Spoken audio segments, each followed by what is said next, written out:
أعوذ بالله السميع العليم من الشيطان الرجيم. بسم الله الرحمن الرحيم. الحمد لله الذي هدانا لهذا وما كنا لنهتدي لولا أن هدانا الله.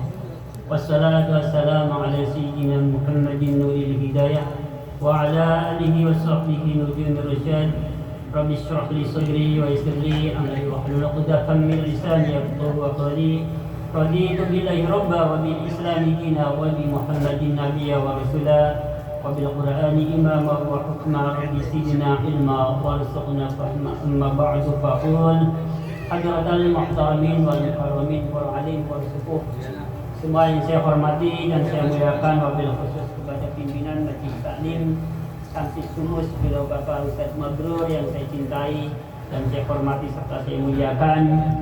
Tak lupa orang tua kami, senior kami, Bapak Kesanin, Bapak Jaja, Bapak Mendasir, Bapak Abdul Rahman, Bapak Mito, semua yang saya hormati dan saya muliakan, serta orang tua kami yang lainnya yang saya belum hafal namanya, agak kerepotan kalau harus dirinci satu persatu, tetapi tidak mengurangi takzim dan hormat saya. Rekan-rekan semuanya seide, senasib, seperjuangan, semuanya yang saya hormati dan saya cintai serta saya muliakan, rahimakumullah. Mari kita sama-sama membaca hamdalah. Alhamdulillah rabbil alamin. Sebagai ungkapan rasa syukur kita kehadirat Allah Subhanahu wa taala yang telah memberikan nikmat hidup yang begitu besar dan begitu banyak kepada kita sekalian. Di antara nikmat hidup yang masih dapat kita rasakan bersama-sama sampai detik malam hari ini, alhamdulillah kita semuanya masih diberikan nikmat hidup berupa kesehatan dan waktu luang yang telah Allah berikan kepada kita semua, sehingga dengan modal keduanya kita sama-sama bisa hadir kembali dalam forum yang mulia ini.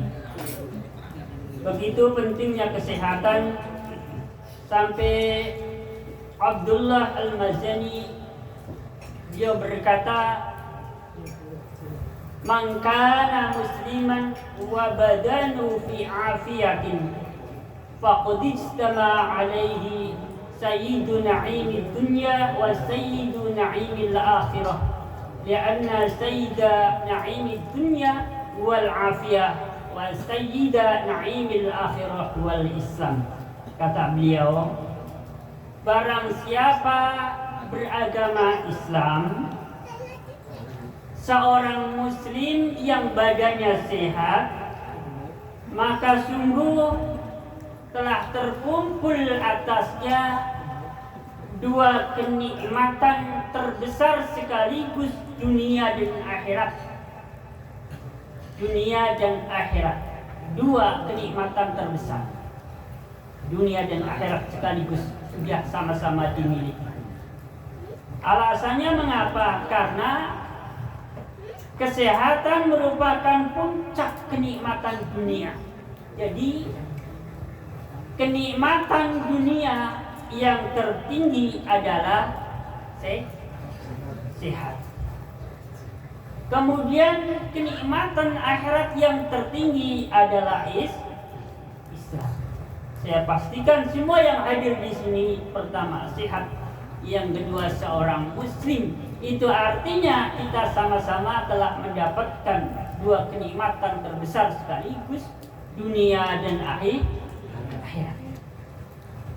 Nikmat berikutnya yang masih dapat kita rasakan bersama-sama, alhamdulillah, kita masih bisa merasakan senangnya bisa hadir di dalam forum yang mulia, majelis zikir, majelis taklim, majelis sholawat, majelis silaturahim.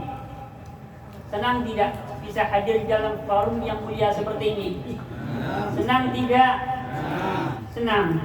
Kalau senang bisa hadir di dalam forum yang mulia seperti ini, itu tandanya orang beriman. Tandanya orang beriman. Seorang mukmin harus begitu.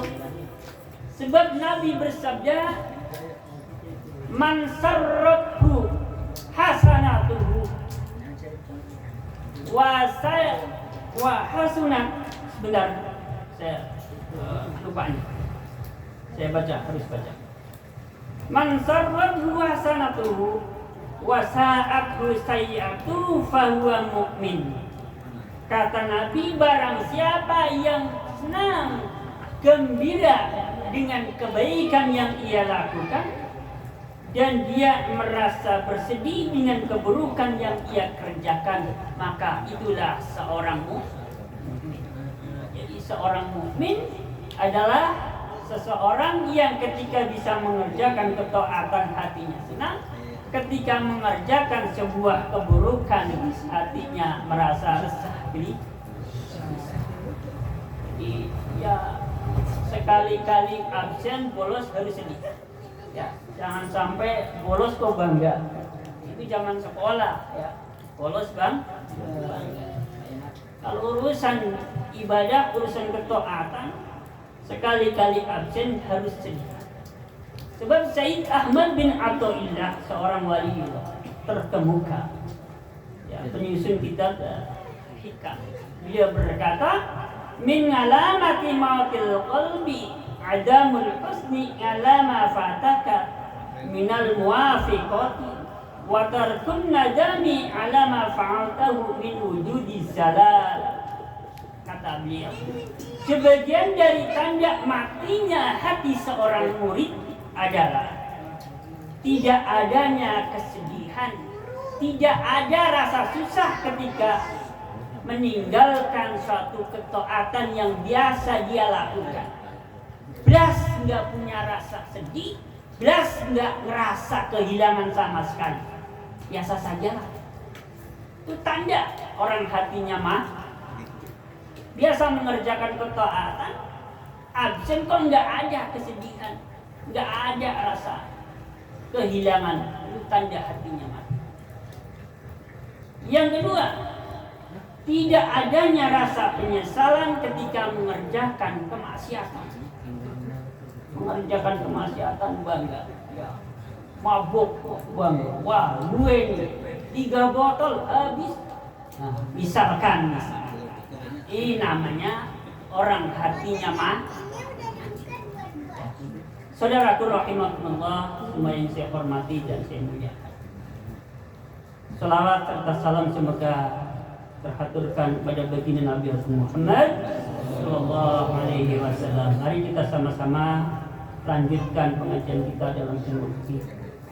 Ya, saya tidak membacakan kitab Fathul Qorib atau syarahnya kitab Bajuri seperti biasanya, karena untuk menjawab beberapa pertanyaan saja kayaknya sudah habis waktunya.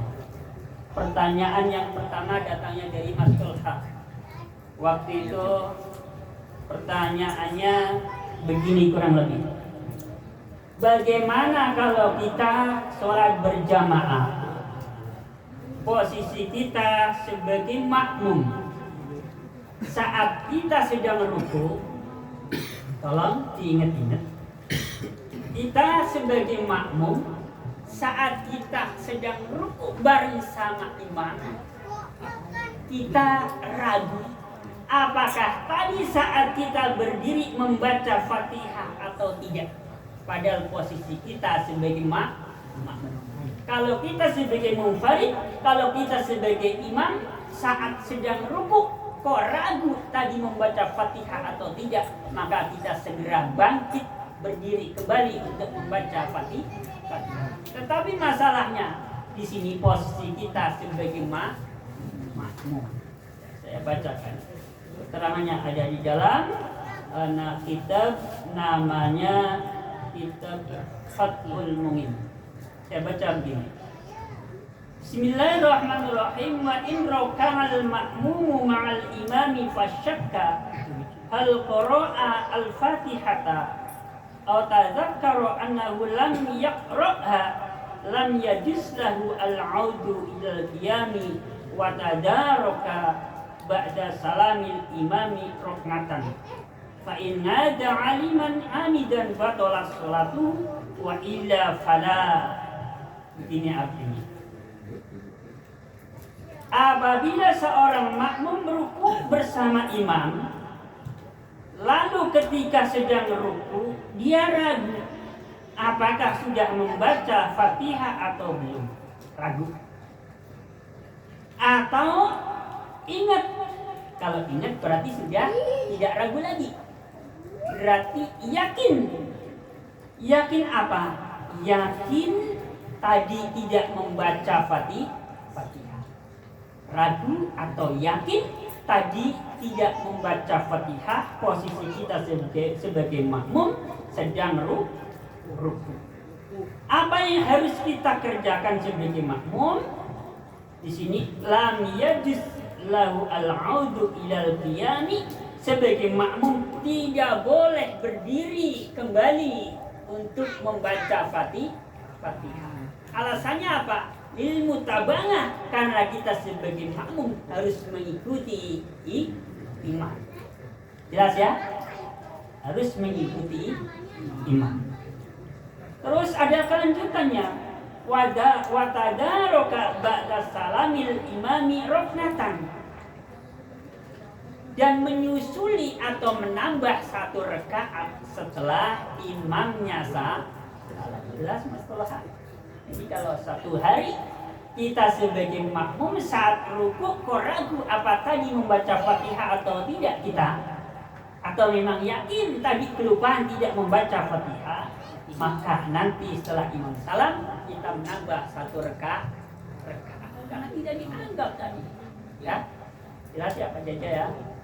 Semuanya ya jelas ya? Nah, kalau kemarin kan awalnya kalau sholat sendirian lagi ruku ragu, berdiri. Imam juga begitu. Jadi kalau satu saat menjumpai imam sedang ruku, berdiri lagi membaca Fatihah, jangan subhanallah. Karena imamnya meyakini atau ragu tadi nggak membaca Fatihah, walaupun kita sebagai makmum yakin, kita mendengar yakin tadi membaca Fatihah, biarin saja. Nah nanti itu PR lagi. Ya, PR lagi itu ya nanti ya. Nanti kalau sampai mengalami posisi seperti itu, nanti bagaimana kita sebagai makmum, nanti itu PR lagi. Ya, satu persatu ini masalah fikih. Soalnya perhatikan langsung dalam sholat. Saya bertanggung jawab ya, dunia akhirat. Tuh tidak kelar. Yang kedua, jawaban saudara kita namanya siapa ya? Pokoknya Mas Berbes lah ya. Kemarin pertanyaannya waktu itu kan sedang menjelaskan tentang pertanyaan Bapak siapa itu kemarin ya, yang lurus saya. Bapak siapa? Ya, menjelaskan tentang ketika menjumpai imam sedang ruku. Ya, Mas itu menanyakan bagaimana kalau kita menjumpai imam dalam keadaan sedang iktidal. Saya bacakan di dalam kitabnya namanya Fathul Mu'in. Lawa adrakahu muqtadilan, di dalam kitab Fathul Mu'innya kabbara lil huwi wa ma ba'dahu. Di dalam Fathul Mu'innya, di dalam syarahnya diperjelas lagi, dipertegas. Lawa adrakahu ay adraka al-ma'mumu al-imama muqtadilan kabbara lil huwi lil mutaba'ati wa ma ba'da. Apabila kita sebagai makmum masuk ya, datang ke tempat soft kayak gitulah ya, dan ikut baris di situ, kau menjumpai imam dalam keadaan sedang iktidal, baru mau takbir imamnya sudah keburu berdiri bangun untuk iktidal. Artinya kita tidak sempat ruku bareng beserta imam. Jadi menjumpai imam dalam keadaan sedang iktidal. Maka keterangan dalam Fathul Mu'in, maka kita takbir bersama imam. Terus setelah takbirnya takbir apa? Takbirnya takbiratul ihram. Setelah takbiratul ihram, apa yang kita baca? Yang kita baca adalah apa yang dibaca oleh imam saat itu. Yang dibaca oleh imam saat itu adalah kita ikut membaca tahmid. Rabbana lakal hamdu ila akhirih. Jelas ya? Bukan membaca Fatihah. Jelas ya? Terus takbiratul ihram. Nah, setelah takbiratul ihram kita membaca tahmid, mengikuti bacaannya imam. Imam sujud kita ikut sujud. Nah, ini keadaan yang semacam ini belum dihitung satu rakaat, Mas. Jelas ya? Jadi nggak mentang-mentang didel bareng sama imam, ya. Nanti nggak nambah satu rakaat, enggak. Ini belum dihitung satu rakaat. Kecuali mendampingi imam dalam keadaan sedang ruku, baru dapat satu rakaat. Jelas ya? Terus saya praktekkan bagaimana caranya ketika kita menjumpai imam dalam keadaan sedang ruku. Ayo, bagaimana caranya? Apa yang kita baca? Takbiratul ihram kah atau apakah? Atau takbiratul intikal? Penjelasan yang ada di dalam kitab ini dijelaskan. Apabila kita menjumpai seorang imam sedang ruku, maka yang pertama-tama kita lakukan adalah takbiratul ihram. Kemudian setelah takbiratul ihram, kita takbir intikal. Takbir untuk mengerjakan ruku bersama imam. Jadi kalau saya praktekkan, misalkan ini posisi saya menjumpai imam sedang ruku, ya langsung Allahu Akbar, takbiratul ihram, langsung Allahu Akbar. Jadi takbirnya dua kan? Pertama takbiratul ihram, yang kedua takbir inti. Jelas Mas? Pak? Kalau muncul pertanyaan, kalau takbirnya sekali saja boleh tidak? Dalam keterangan Fathul Mu'in, apabila kita mau meringkas takbirnya sekali saja, syaratnya harus diniatkan bahwa takbir tersebut adalah takbiratul ihram, tidak boleh bercampur antara takbiratul ihram dan takbir karena ruku. Tidak boleh.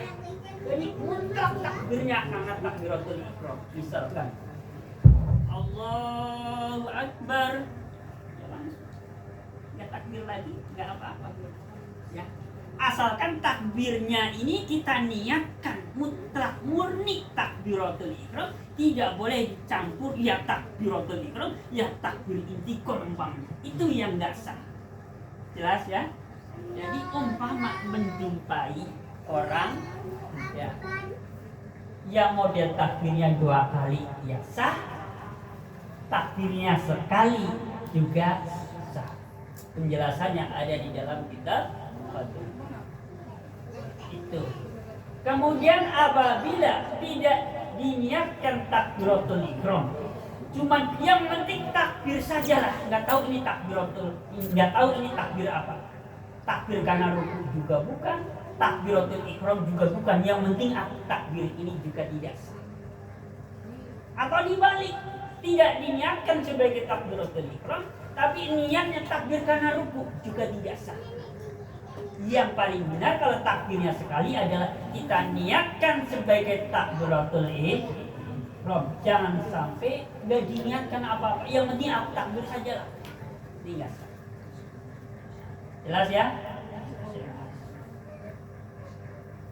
Kemudian pertanyaan dari Bapak Suruh, ini ya proses susah kemarin, tapi alhamdulillah kita. Bagaimana ketika kita sholat Jumat menjumpai atau mendapati imam dalam keadaan sedang tasyahud? Gak usah disebutkan tasyahud akhir, sholat Jumat tasyahudnya sekali. Ada kalimat tasyahud akhir karena ada tasyahud awal. Sholat asar, sholat maghrib, sholat isya, kan ada awal ada akhir. Karena tasyahudnya dua kali. Kalau sholat Jumat nggak perlu disebutkan tasyahud akhir.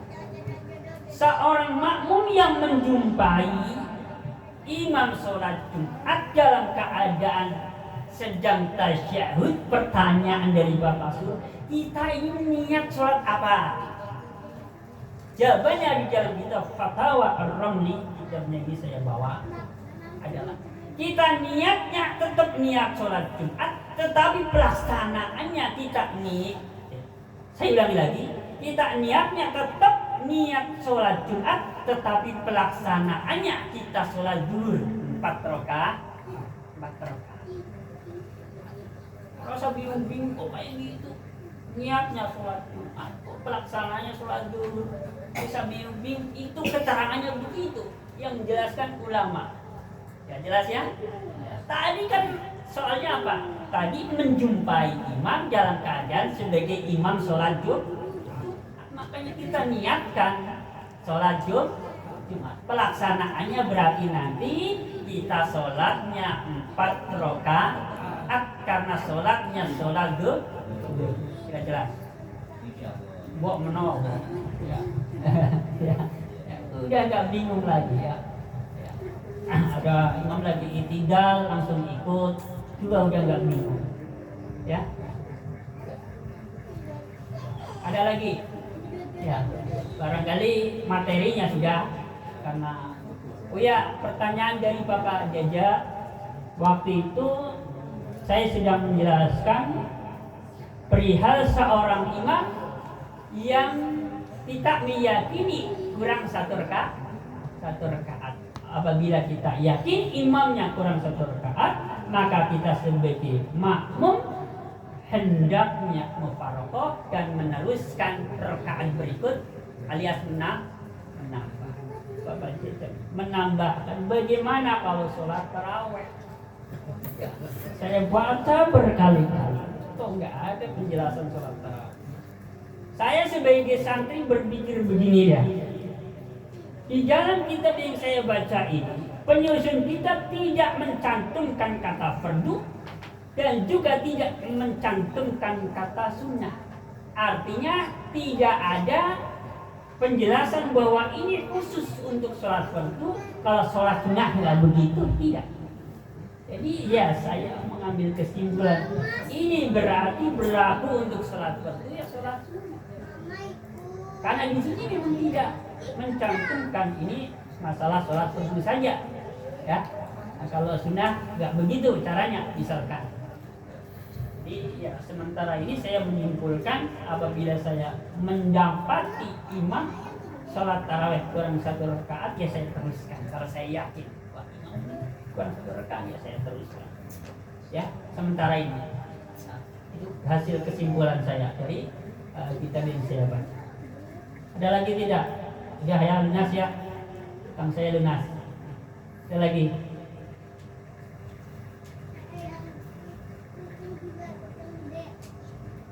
Ada. Kalau nggak ada, saya sudahin. Ya. Gimana Pak? Baca sholawat itu ada sayyidina. Itu ada 2 pendapat. Ada yang nggak boleh sayyidina. Apakah itu saya salah dengar? Kalau di dalam sholat itu katanya kan dia berhubungan dengan Allah. Di situ katanya tidak boleh menyebut sayyidina.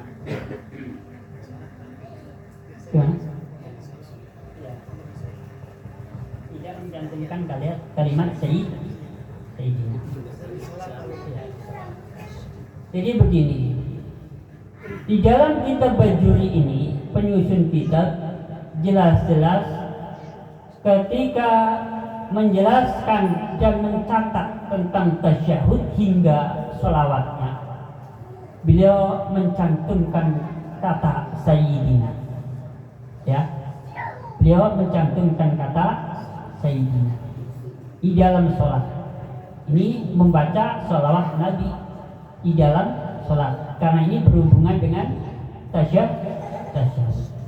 Jadi saya sebagai santri ya sudah meyakini saja dengan penyusun kitab Syekh Ibrahim Al-Bajuri di dalam kitabnya Bajuri. Beliau mencatatnya, mencantumkan kalimat sayyidina. Memang pendapat yang mengatakan kalau di dalam sholat mencantumkan kata sayyidina itu bisa berpotensi membatalkan sholat. Memang itu masalah khilafiyah, perbedaan pendapat ya. Tetapi saya sendiri karena sudah membaca kitab berjuri, tetap saya yakin saja. Dulu ketika saya belum membaca kitab berjuri, memang ketika mendengar itu saya sempat tidak mencantumkan kalimat Sayyidina di dalam tasyahud. Jadi seringkali saya itu kadang bahasa saya itu meninggalkan ya ketika mendapatkan satu keterangan. Tetapi bisa jadi nanti saya pakai lagi ketika sudah mendapatkan keterangan lagi kayak gitu. Seperti itu tadi, saya pernah tidak memakai Sayyidina di dalam sholat, kemudian memakai lagi karena yakin ada penjelasan dan di dalam kitab itu dicantumkan, dicatat dengan jelas kalimat Sayyidina. Ya sudah lah. Ya. Jelas ya Pak Surur ya? Memang itu masalah khilafiyah ya. Ada lagi enggak? Saya tunggu.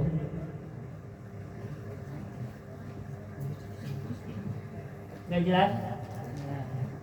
Kalau sudah jelas berarti ya anggap saja utang saya sudah lunas. Insya Allah pada pertemuan berikutnya kita tetap melanjutkan pembahasan tentang sholat ya. Karena kenyataannya banyak sekali permasalahan yang mungkin sekali itu terjadi pada diri kita sendiri, tetapi nggak tahu kenapa kadang orang kalau bicara ngaji tentang pasolatan bawaannya kayak ngeremehaken. Wah ngaji kok tentang sholat. Dari kecil sampai sekarang masa ngaji tentang sholat terus. Nggak ada pembahasan yang lain yang kelihatan lebih keren, lebih beken ya. Kalau udah dari kecil kita udah diajari tentang sholat, iya memang ya. Kalau yang pokok-pokoknya kita sudah hafal, sudah terbiasa memang dari hari kita laksana. Tetapi permasalahannya adalah permasalahan yang mungkin saja terjadi di dalam sholat ini yang kita nggak tahu dan nggak tahu bagaimana caranya ketika terjadi hal-hal yang seperti itu ya. Kayak tadi ini contohnya, misalkan imam tiba-tiba berdiri, kita mau bagaimana kayak gitu ya. Jadi artinya ya kita lanjutkan pembahasan kita tentang sholat ya besok ya. Kita mantapkan biar kita di jalan mengerjakan sholat. Apabila sewaktu-waktu melihat orang yang kelihatannya nggak biasa, karena kita tahu juga biasa saja, nggak komen apa-apa. Apabila kita mengalami sendiri juga mantap karena kita tahu ilmunya. Ini barangkali yang saya sampaikan pada pertemuan kali ini. Semoga bermanfaat buat saya sendiri dan buat kita semua. Ini ilmu yang bermanfaat. Mohon dibukakan pintu maaf yang seluas-luasnya apabila di dalam penyampaian saya ada yang kurang berkenan, ada yang kurang sopan di hadapan saudara-saudaraku sekalian, khususnya orang tua kami. Semuanya mohon dibukakan pintu maaf yang seluas-luasnya. Akhirul qali billahi taufiq wal hidayah wa ridha wal inayah. Wassalamualaikum warahmatullahi wabarakatuh. Waalaikumsalam warahmatullahi wabarakatuh.